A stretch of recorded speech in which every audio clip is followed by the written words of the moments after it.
Captain Sarah Mercer was the Pentagon's most unusual intelligence analyst. At 34, she stood out with her thick auburn hair and razor-sharp mind. The only difference was that she had lost her sight 4 years ago during a field operation in Mosul, when an IED explosion took her eyes but spared her life. As the first blind specialist in the military analysis unit, she constantly faced skeptical glances and whispers. How will she analyze images on screens? How will she read tactical maps? She's only here as a corporate diversity show. But none of them imagined that on that Saturday night, in that dark hour when American diplomats were taken hostage in Caracas, the lives of 14 people would depend on what Mercer couldn't see, but could hear. Welcome to Best Honor Stories. Before we begin, tell us in the comments where you're watching this extraordinary story of courage and forgotten heroism from. And if you believe stories like these deserve to be remembered, hit that subscribe button and help us preserve them. Pentagon, Arlington, Virginia, March 18, 20. The air in the Pentagon's Intelligence Analysis Wing was charged with the usual mix of coffee, electronics, and tension. Captain Sarah Mercer moved confidently through the corridor, her white cane sweeping rhythmically before her. 4 years after losing her sight, she navigated the building with precision that impressed everyone, except those who mattered. "Morning, Sarah," called Lieutenant James Wilson from the break room. "Coffee's fresh." "Thanks, James. Black with 1 sugar, I remember," he finished, handing her a mug specially designed with tactile markers. As Sarah entered the main analysis floor, the conversations dimmed noticeably. She pretended not to notice, a skill she'd perfected since the IED in Mosul took her sight, but left her with an enhanced sense of hearing and a determination that surprised even herself. "Team brief in 5 minutes," announced Colonel Richards, the head of the Special Intelligence Division, Conference Room C. Sarah made her way to her workstation, where her specialized computer equipment was set up with audio interfaces and tactile feedback systems. She quickly checked her morning briefing notes, her fingers moving expertly across the braille display. "Need help finding the conference room?" came a voice Sarah immediately recognized as Captain Mark Davis, her most vocal critic since joining the unit 6 months ago. "I've been going to Conference Room C for half a year, Davis," she replied evenly. "I think I can manage." "Just trying to be helpful," Davis said, his tone suggesting anything but. "Wouldn't want you walking into a wall during an important briefing." Sarah bit back a retort. Davis had been an exceptional visual analyst before she arrived, the star of the department. His resentment was palpable from day one when Colonel Richards had announced her placement in the unit. "The Department of Defense is committed to utilizing all talent, regardless of physical limitations," Richards had said. "Captain Mercer's doctoral work in acoustic intelligence and pattern recognition makes her uniquely qualified for our new multisensory approach to intelligence gathering." What Richards hadn't mentioned was Sarah's nearly perfect auditory processing, a cognitive compensation for her blindness that allowed her to detect nuances in sound that others missed entirely. To most in the unit, she remained a puzzling addition, a blind analyst in a field dominated by visual intelligence. In Conference Room C, Sarah took her usual seat, setting up her audio recorder and tactile note-taking device. The room filled quickly, chairs scraping, papers shuffling, a symphony of sounds that painted a picture of the space for her. "All right, people, let's get started," Colonel Richards began. "We've got a developing situation in Venezuela. The diplomatic tensions have escalated, and we're receiving concerning chatter about potential threats to our embassy personnel in Caracas." Sarah listened intently as Richards outlined the situation: political unrest following contested elections, anti-American sentiment fueled by certain factions, increased militia activity in the capital. "Davis, what do the satellite images show us?" Richards asked. "Increased movement around the embassy district," Davis replied. "Several unmarked vehicles have been spotted repeatedly in the area. Facial recognition has identified at least 3 known members of the Libertad Roja militia group. They've been threatening action against American imperialists for months," added Lieutenant Wilson. "Their social media has gone dark in the last 48 hours, typical pre-operation security protocol for them." "Mercer," Richard said suddenly, "your assessment?" Sarah straightened in her chair. These moments still made her nervous. proving herself in a room full of skeptics. "I've been analyzing the intercepted phone communications from the area," she said. "While the content doesn't explicitly mention an attack, the vocal patterns show high stress indicators consistent with pre-operation anxiety. The background noise in several calls suggests they're operating from somewhere in the industrial district, not their usual territory." She heard a subtle scoff from Davis's direction. "Something to add, Captain Davis?" Richards asked sharply. "With all due respect, sir, we're basing critical assessments on what someone thinks they hear in the background of phone calls. When we have actual visual confirmation of threats?" The room tensed. Sarah kept her face neutral, though she felt the familiar burn of frustration. "Captain Mercer's analysis complements the visual data, Davis," Richards replied. "This unit was formed specifically to integrate multiple intelligence approaches." "Of course, sir," Davis said, his tone making it clear he remained unconvinced. The briefing continued, with Richards assigning various monitoring tasks. As they filed out, Sarah heard Davis mutter to another analyst, "Next we'll be reading tea leaves and consulting psychics." Sarah clenched her jaw and returned to her workstation. She had faced skepticism throughout her recovery and retraining from doctors who thought she should accept a medical discharge, from instructors who doubted her ability to continue serving, from family who thought she was pushing too hard. But she had proven them all wrong, earning her place through rigorous training and demonstrating her enhanced auditory capabilities. Now, she just needed a chance to prove her worth to those who still saw her blindness as her only defining characteristic. That chance came sooner than anyone expected. At 2:17 a.m., the emergency alert system activated throughout the intelligence wing. Sarah, who had been working late, immediately recognized the pattern of the alarm, a diplomatic emergency. She made her way quickly to the crisis response center, where analysts were already gathering. The room buzzed with urgent conversations and rapid typing. "What's happening?" she asked Lieutenant Wilson, who had just rushed in. "The embassy in Caracas," he replied, his voice tight. "It's been breached. Gunmen stormed it about 20 minutes ago. Communications are spotty, but it looks like they've taken hostages." Colonel Richards's voice cut through the chaos. "Attention, everyone. We have a confirmed hostage situation at our embassy in Caracas. At approximately 0150 local time, an estimated 12 to 15 armed individuals breached the embassy perimeter. The ambassador and 13 staff members are confirmed to be inside. Current status unknown." Sarah felt the room's energy shift to focused intensity. "Venezuelan authorities have cordoned off the area," Richards continued. "Our SEAL team is on standby, but we need actionable intelligence before they can move in. I want satellite imagery, building schematics, personnel profiles, everything we've got, and I want it 10 minutes ago." The team dispersed to their stations. Sarah made her way to her workstation, mind racing. What could she contribute in a situation that was primarily visual? "Mercer," came Richards's voice behind her. "I need you monitoring all audio communications. The embassy's security system was transmitting before it was disabled. We've got about 3 minutes of audio after the breach, and there's a live phone line still open from somewhere inside, probably someone's cell phone. It's transmitting ambient sound only, no voice communication." "On it, sir," Sarah replied, already plugging her specialized headphones into her system. Richards hesitated. "This is critical, Captain. Lives are at stake." "I understand, sir." As Richards moved away, Sarah heard Davis nearby. "Sir, shouldn't someone with visual capabilities handle the audio too?" "We can see patterns and waveforms that stay in your lane, Davis." Richards cut him off. "Focus on the satellite feeds." Sarah pushed all distractions aside and immersed herself in the audio files.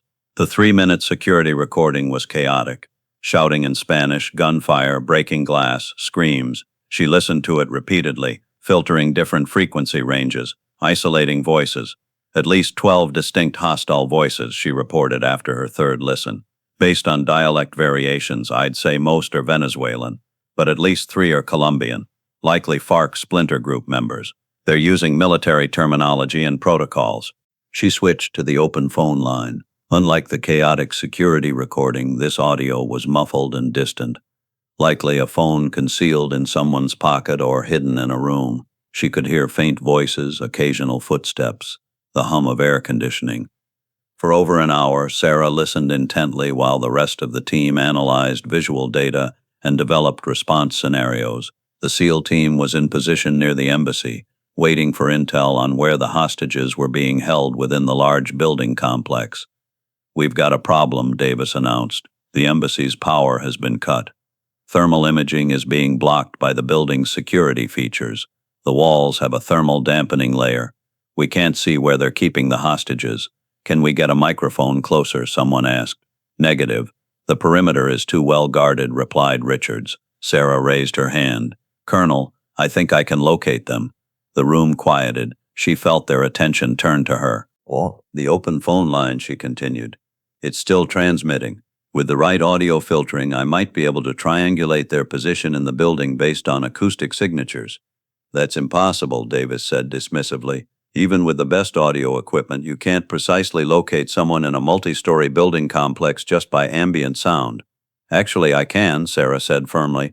"The embassy was renovated last year. Each section has different ventilation systems that produce distinct acoustic signatures.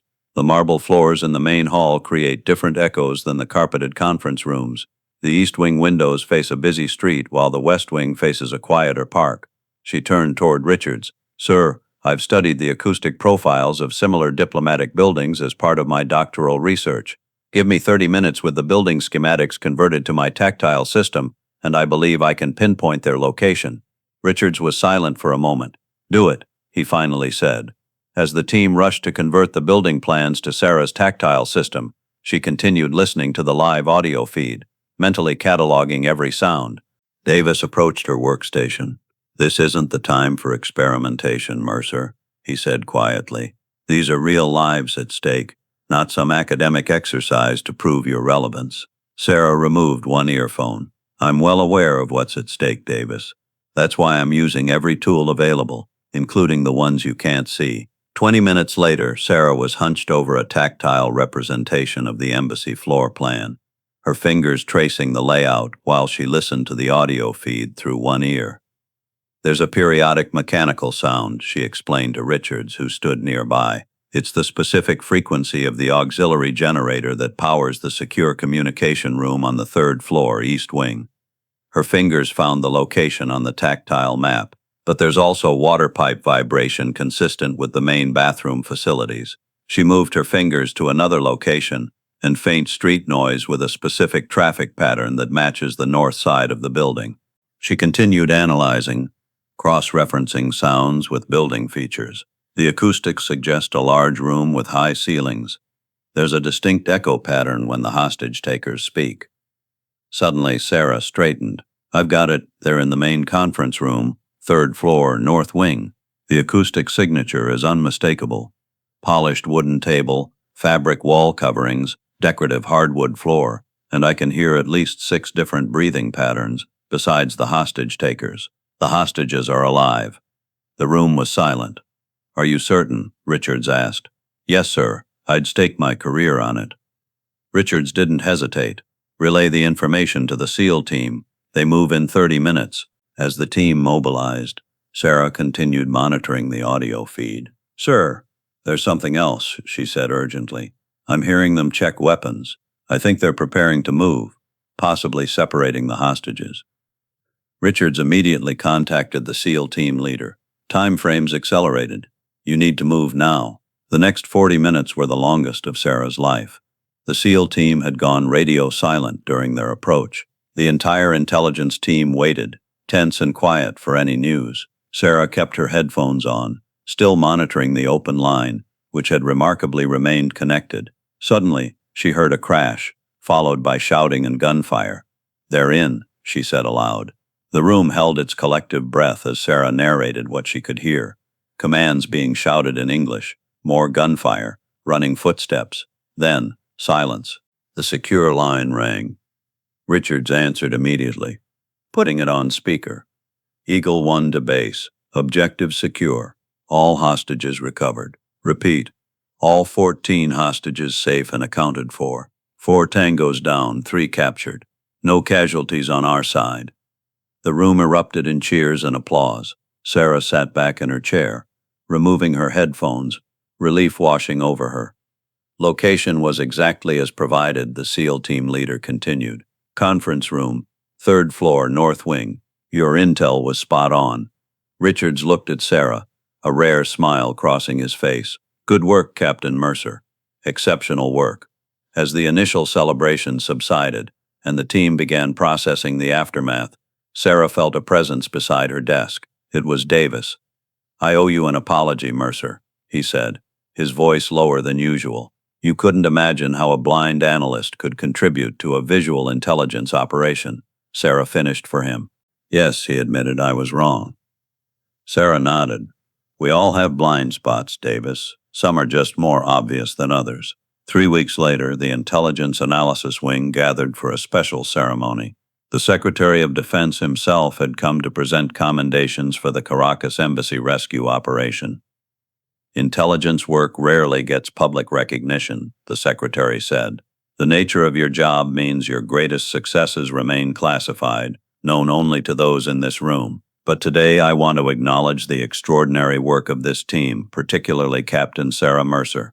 Sarah stood at attention as the Secretary continued. Captain Mercer demonstrated that disability does not mean inability. Her unique skills and perspective saved 14 American lives. The President asked me to personally convey his gratitude.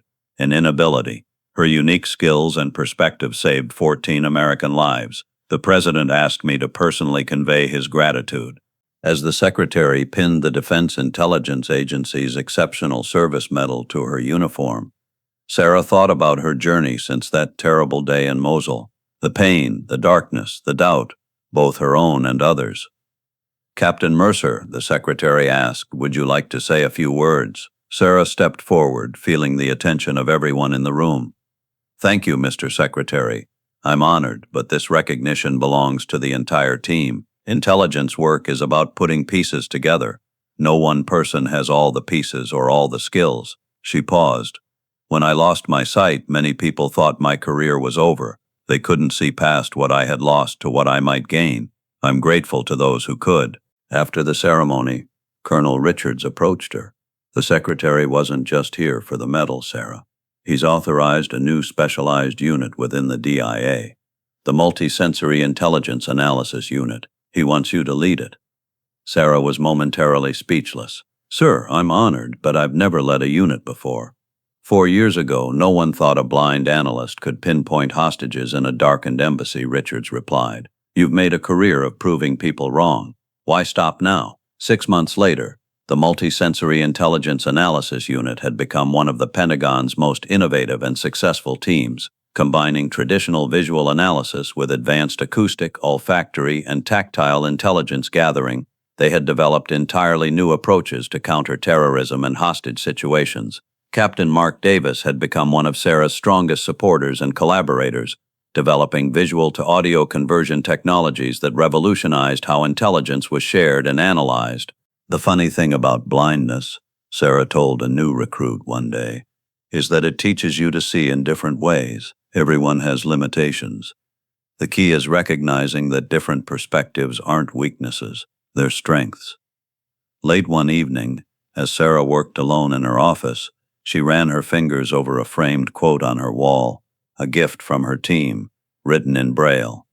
The only real blindness is the blindness of not seeing other people's strengths. At Best Honor Stories, we believe that true heroes aren't defined by their limitations, but by how they transform those limitations into extraordinary abilities. Captain Sarah Mercer's story reminds us that sometimes seeing clearly means looking beyond what's visible. Have you ever known someone who turned a disadvantage into their greatest strength? Share their story in the comments below. And if this story touched you, please subscribe to help us preserve these moments of extraordinary courage that might otherwise be forgotten. Until next time, remember, sometimes the most valuable perspective is the one that sees the world differently.